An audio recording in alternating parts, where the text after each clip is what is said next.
Hi friends, welcome to Vanshi cafeteria. எல்லாரும் எப்படி இருக்கீங்க? இன்னைக்கு நம்மளோட சேனல்ல என்ன ரெசிபி பார்க்க போறோம் அப்படினா குஸ்கா கூடவே எக் மசாலா எப்படி செய்யறதுன்னு பார்க்க போறோம். இந்த குஸ்காக்கு இன்னொரு நேமும் இருக்கு, plainbriyani அப்படினு சொல்லுவாங்க.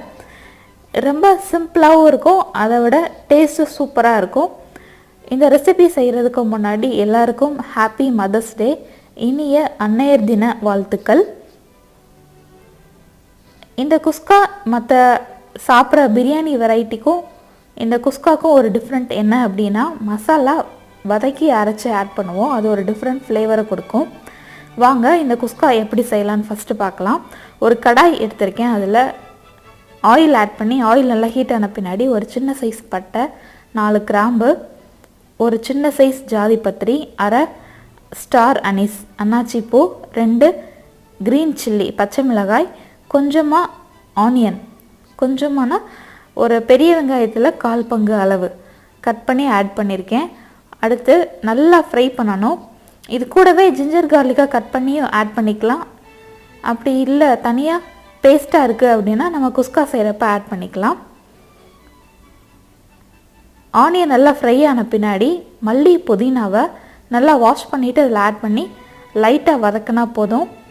அடுத்து ஃப்ளேம் ஆஃப் பண்ணிடுங்க. நல்லா ஆறின பின்னாடி பேஸ்ட்டாக ரெடி பண்ணிக்கலாம். நாங்கள் ஜிஞ்சர் கார்லிக் பேஸ்ட் தனியாக அரைச்சி வச்சுட்டேன், அதனால் நான் அதில் சாப் பண்ணி போடலை. நம்ம இன்றைக்கி குஸ்கா குக்கரில் தான் பண்ண போகிறோம். குக்கர் ஃபஸ்ட்டு ஹீட் பண்ணுங்கள். ஹீட் ஆன பின்னாடி அதில் ஆயில் ஆட் பண்ணியிருக்கேன். ஆயில் நல்லா ஹீட் ஆன பின்னாடி ஒரு பிரியாணி இலை, 2 ஏலக்காய் ஆட் பண்ணியிருக்கேன். அடுத்து நம்ம சாப் பண்ணி வச்சுருக்கிற பெரிய வெங்காயத்தை ஆட் பண்ணிக்கலாம். ஒரு பெரிய வெங்காயத்தை நீள்வாக்கில் கட் பண்ணி ஆட் பண்ணியிருக்கேன். வெங்காயத்தை நல்லா ஃப்ரை பண்ணுங்கள். நல்லா பிங்க் கலரில் வரணும்.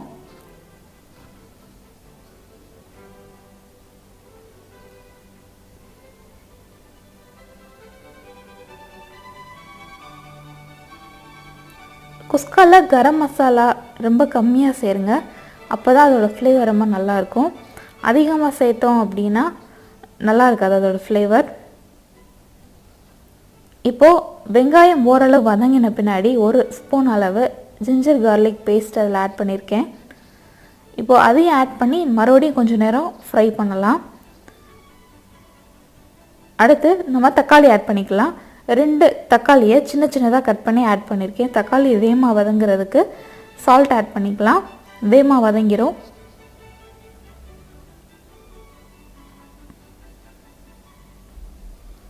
இப்போ பார்த்தீங்க அப்படின்னா தக்காளி நல்லா வதங்கிருச்சு. இந்த டைமில் நம்ம வதக்கி அரைச்ச மசாலாவை ஆட் பண்ணிடலாம். ஆட் பண்ணி அதையும் நல்லா மிக்ஸ் பண்ணிடுங்க. அடுத்து நம்ம மசாலா பவுடர்லாம் ஆட் பண்ணிடலாம். 1/2 டீஸ்பூன் மஞ்சள் தூள், 1லேருந்து 1.5 டீஸ்பூன் அளவு மிளகாய் தூள், 3/4 டீஸ்பூன் அளவு கரம் மசாலா ஆட் பண்ணி அதையும் நல்லா மிக்ஸ் பண்ணிடலாம்.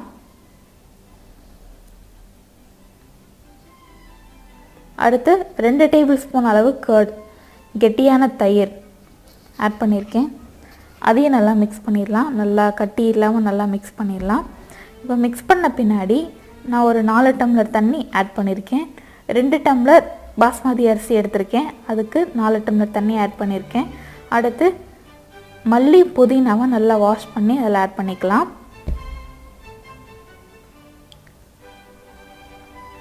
அடுத்து சால்ட் ஆட் பண்ணிக்கலாம்.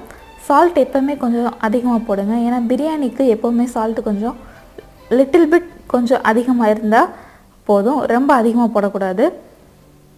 அப்போ தான் அக்காகி ஃபைனலாக நம்ம சாப்பிட்றப்ப சால்ட்டோட டேஸ்ட் கரெக்டாக இருக்கும். இப்போது சால்ட்டு செக் பண்ணி போட்ட பின்னாடி நம்ம வாஷ் பண்ண பாஸ்மதி அரிசி அதில் ஆட் பண்ணிக்கலாம். ஆட் பண்ணி குக்கரை க்ளோஸ் பண்ணிடுங்க. 1 விசில் வந்தால் போதும். பாஸ்மதி அரிசி 1 விசில்லே வெந்துடும், அதனால் 1 விசில் வர வரைக்கும் நம்ம வெயிட் பண்ணலாம். இப்போது இன்னொரு ஸ்டவ்வில் நம்ம முட்டை மசாலா பண்ண போகிறோம்.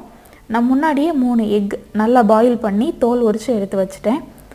இப்போது அந்த கடாய் நல்லா ஹீட் ஆகிடுச்சு. அதில் கொஞ்சமாக ஆயில் ஆட் பண்ணியிருக்கேன். அடுத்து 1/2 டீஸ்பூன் அளவு சோம்பு, 1 பச்சை மிளகாய், அடுத்து ஒரு ஆனியனில் பாதி அளவு ஆனியன் எடுத்திருக்கேன், அதை ஸ்லைஸ் பண்ணி ஆட் பண்ணியிருக்கேன். நல்லா ஃப்ரை பண்ணுங்கள்.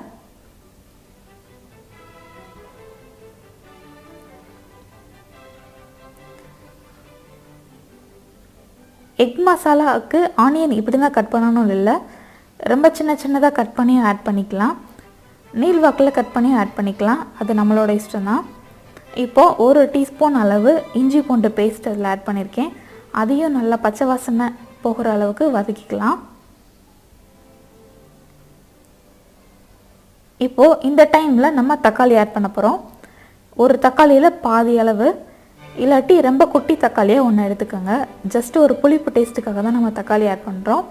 தக்காளி நல்லா மேஷ் ஆகிற அளவுக்கு வதங்கிருச்சு. இப்போது நம்ம மசாலா பவுடரில் ஆட் பண்ணிடலாம். 1/2 டீஸ்பூன் அளவு மஞ்சள் தூள், ஏற்கனவே பச்சை மிளகாய் ஆட் பண்ணியிருக்கனால சில்லி பவுடர் கொஞ்சம் பார்த்து ஆட் பண்ணிக்கோங்க. நான் 1 டீஸ்பூன் அளவு ஆட் பண்ணியிருக்கேன். அடுத்து கரம் மசாலா,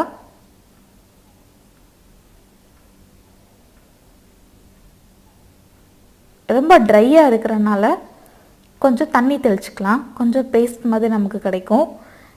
இப்போது நம்ம வேக வச்ச ஸ்லைஸில் கட் பண்ண முட்டையை அதில் ஆட் பண்ணிக்கலாம். நல்லா மசாலா எல்லா எக்லையும் ஸ்ப்ரெட் ஆகிற அளவுக்கு மிக்ஸ் பண்ணணும். நம்மளோட முட்டை மசாலாவும் ரெடி ஆயிடுச்சு. ஃபைனலாக மல்லி இலை ஆட் பண்ணி ஃப்ளேம் ஆஃப் பண்ணிடலாம்.